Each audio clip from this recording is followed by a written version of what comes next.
সাত্বিক ভাই আমি তো গুগল 17 প্রো ম্যাক্স কিনে ফেলছি। কি কও গুগলারটাই? হ্যাঁ ভাই। কই দেই? আরে এটাতে দি আসলে গুগলারটা। হ্যাঁ ভাই। হ্যাঁ এটা কি পড়ে গেলে ভাঙে? না ভাই।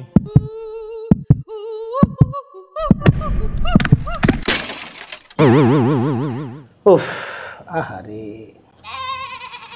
ডিসপ্লেটা তো ঠিকই আছে, ব্যাক শেলটা ভেঙে গেছে।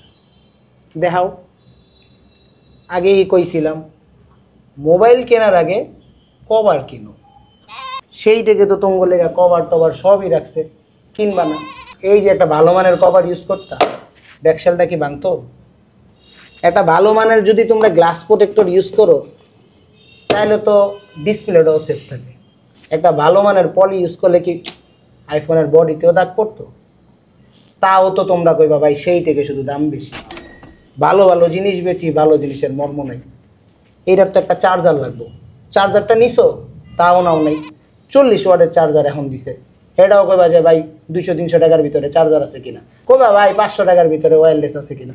আবার আইছে গু কালারের আইফোন চালাইতে, ফকিন্নি।